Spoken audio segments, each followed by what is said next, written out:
ሰበር መረጃ ሰምቷል። ህወሓት ታጣቂዎቹን ወደ ራያ አላማጣ ማስገባቱ ታውቋል። ነዋሪዎች ወደ ቆቦ ከተማ በመሰደድ ላይ መሆናቸውንም ከስፍራ የሚወጡ የመረጃ ምንጮችም ጠቁመዋል። ከፍተኛ ባለስልጣናቱ በአዲስ አበባ መያዛቸው ይፋ ሆኗል። ከባድ እርምጃ ይጠብቃቸዋልም ተብሏል። የሱዳን ፈጥኖ ድራሽ ኃይል ህወሓት ላይ ውጊያ መክፈቱም ታውቋል። ህወሓት የሱዳን ፈጥኖ ድራሽ ኃይል ጥቃት አድርሶብኛል የሚል መግለጫን ዛሬ አውጥቷል።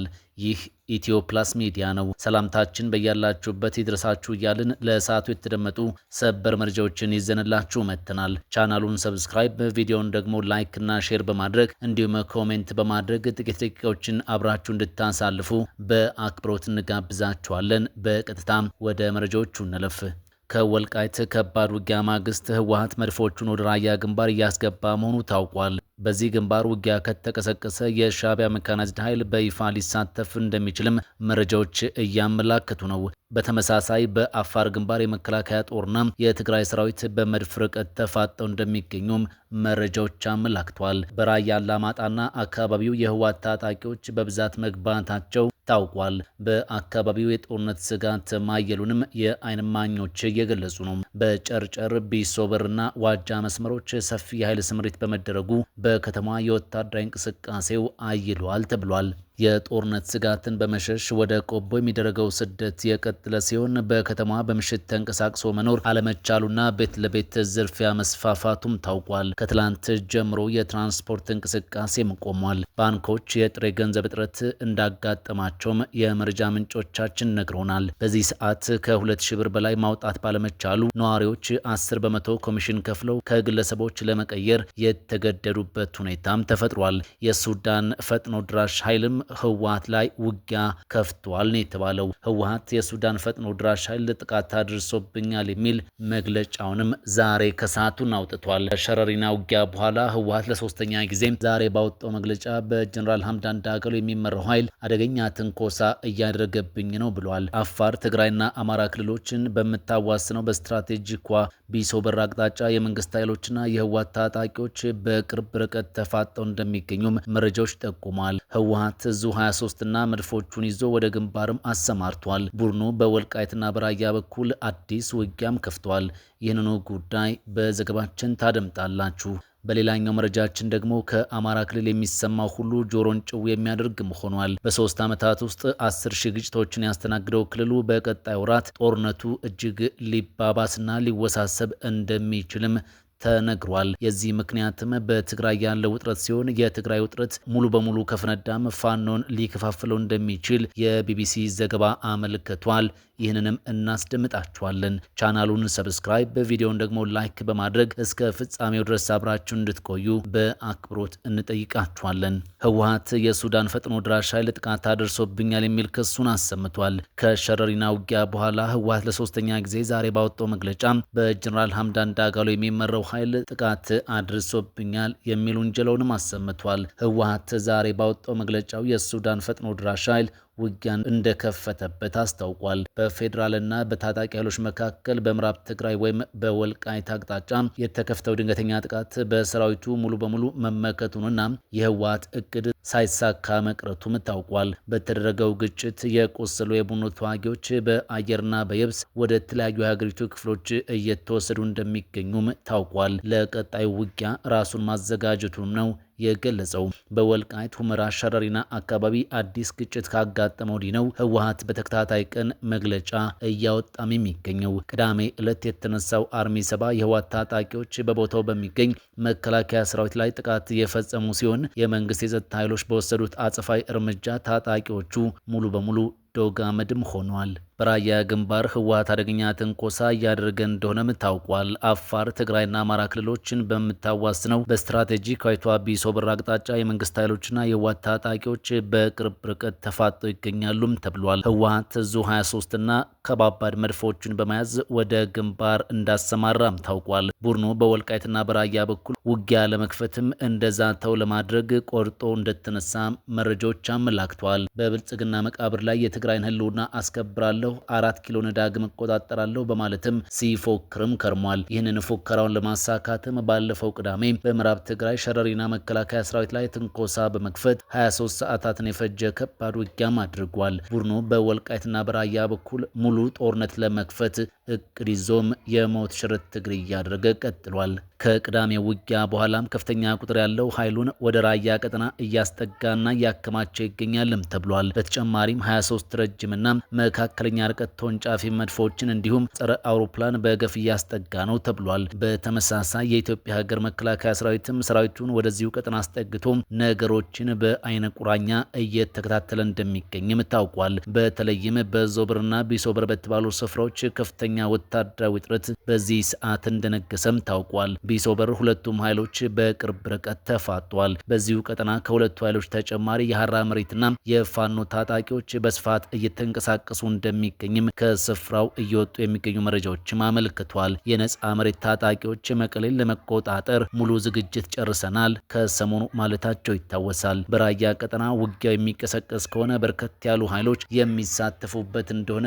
የሚገመት እንደሆነም መረጃዎች አመላክተዋል። የህወሓት ጽህፈት ቤት ኃላፊ ወይዘሮ ፈትለወርቅ ገብረ እግዚአብሔር ሞንጆሪኖ በራያ ግንባር ውጊያ ከተቀሰቀሰ ሻዕቢያ 3 ሜካናይዝድ ኃይል እንደሚሰጠን ነግሮናል ማለታቸውም ይታወሳል። ህወሓት በራያ በተለይም ራያ አላማጣና ራያ ቆቦ እስከ 1980 ዓ.ም ድረስ በትግራይ ክልል አስተዳደር ስር የነበሩ አካባቢዎች በመሆናቸው እነዚህን ይዞታዎች ሙሉ በሙሉ በእጅ ማስገባት አለብን የሚል ንግግርም አሰምቷል። ራያ ወደ መካከለኛው የሀገሪቱ ክፍል ወሎና ወደ አፋር ክልል የሚያገናኙ ኢኮኖሚያዊ ጠቀሜታ ያላቸው ስትራቴጂክ መተላለፊያ መስመር መሆኑም ይታወቃል። በሌላ በኩል ደግሞ ከአማራ ክልል የሚሰማው ሁሉ ጆሮን ጭው የሚያደርግም ሆኗል። በ3 ዓመት ውስጥ 10 ሺህ ግጭቶችን ያስተናገደው ክልሉም በቀጣይ ወራት ጦርነቱ እጅግ ሊባባስና ሊወሳሰብ እንደሚችልም የቢቢሲ ዘገባ ጠቁሟል። የዚህ ምክንያትም በትግራይ ያለው ውጥረት ሲሆን የትግራይ ውጥረት ሙሉ በሙሉ ከፈነዳ ፋኖን ሊከፋፍለው እንደሚችልም ይሄው ዘገባ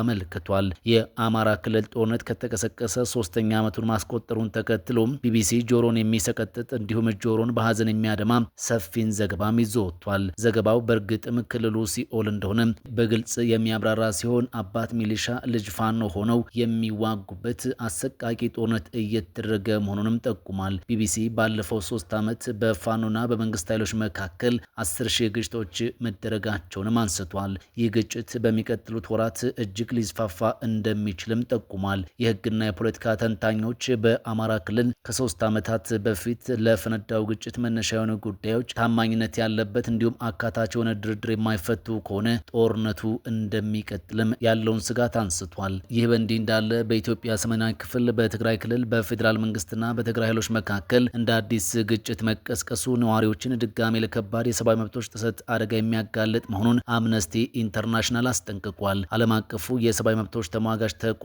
ትላንት ሰኞ ባወጣው መግለጫ ሁለቱም ወገኖች የንጹሐንን ደህንነት ማስጠበቅን ጨምሮ ለዓለም አቀፍ የሰብአዊ መብቶች መርሆችና ህጎችን እንዲገዙም አጥብቆ ጠይቋል። የምስራቅና ደቡብ አፍሪካ የአምነስቲ ኢንተርናሽናል ቀጠናዊ ዳይሬክተር እንዳሉት ማህበረሰቡ ቀደም ሲል ለተፈጸሙት አሰቃቂ በደሎች እስካሁን ፍትህና ተጠያቂነት ሳያገኝ ተጨማሪ ስጋት ውስጥ ወድቋል ብለዋል። ተፋላሚዎች ለገለልተኛ የሰብአዊ መብት ተከታታዮች እንዲሁም ለሰብአዊ እርዳታ አቅራቢዎች ያለምንም ገደብ መንገድ እንዲከፍቱ አምነስቲ ጥሪ አቅርቧል።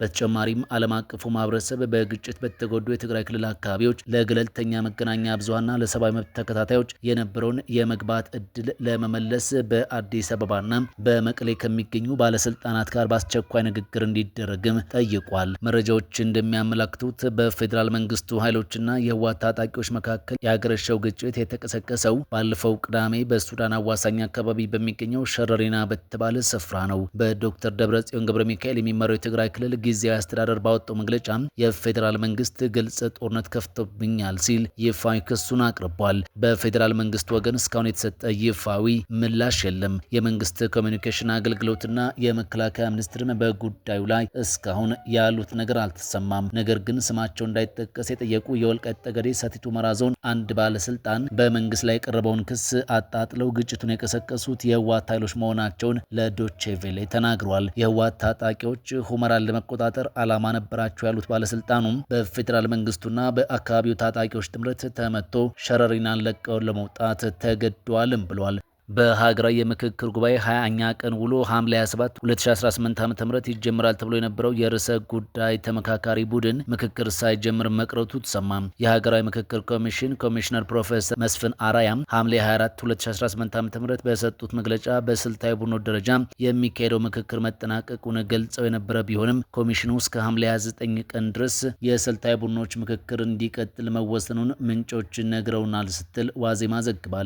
ይሁንና ኮሚሽኑ ቀደም ሲል ይፋ ባደረገው መሰረት 8ቱ የርዕሰ ጉዳይ ተመካካሪ ቡድኖች በአጀንዳዎቻቸው ዙሪያ በምሁራን ፓናል አማካኝነት ማብራሪያ ቀርቦላቸዋል። ከማብራሪያው በኋላ ግን የስልታዊ ቡድኖችን ምክረ ሀሳብ የሚያጠናቅሩ ተወካዮች መዳግም ምክረ ሀሳብ ወደ ማጠናቀር ስራቸው እንዲመለሱ መደረጋቸው ተሰምቷል። ኮሚሽኑ ቅዳሜ ሐምሌ 25 2018 ዓ.ም የምክክር ሂደቱን እየመሩ ከሚገኙ ፓናሊስቶች ጋር ውይይት ማድረጉም ታውቋል። በውይይቱ ምክክሩ የደረሰበት ደረጃ ከተገመገመ በኋላ ወደ ቀጣዩ ምዕራፍ ለመሸጋገር ተጨማሪ ቀናት እንደሚያስፈልጉ ተረጋግጧል። ምክክሩ በሁለቱም ቡድኖች እኩል እየተራመደ አለመሆኑ በውይይት መገለጡንም ዋዜማ ሰምቻለሁ ብላለች። ሙያዊ ማብራሪያ ከመስጠት ይልቅ የህይወት ታሪካቸውን መግለጥ ላይ ያተኮሩ ከርዕሰ ጉዳዮች ጋር የተገናኘ ትምህርትና ልምድ የሌላቸው አቋማቸውን በማብራራት ተመካካሪዎችን ለማሳመን የሞከሩና ሌሎች ክፍተት የተገኘባቸው ምሁራን እንዳሉ የኮሚሽኑ ኮሚሽነሮች መግለጻቸው ታውቋል። ከተመካካሪዎች እንዲሁም ከአወያዮች መሰል ቅሬታ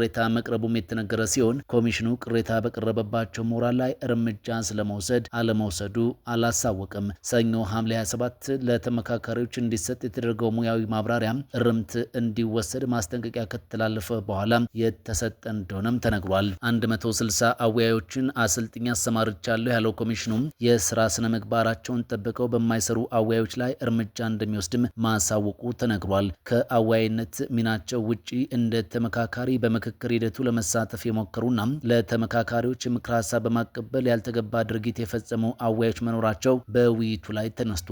መሰል ድርጊት በድጋሚ መፈጸሙ ከተረጋገጠ እርምጃ እንደሚወሰድ በውይይቱ ላይ የተሳተፉ ኮሚሽነሮች ማሳሰባቸውም ታውቋል። መሰል ድርጊት ላይ መሳተፋቸው የተረጋገጠባቸው አወያዮች ከምክክር ሂደቱ እንዲወጡ ማድረግን ጨምሮ በሕግ የሚጠየቁበት ሁኔታ እንደሚኖር ሰምቻለሁም ስትል ዋዜማ ራዲዮ ዘግባለች።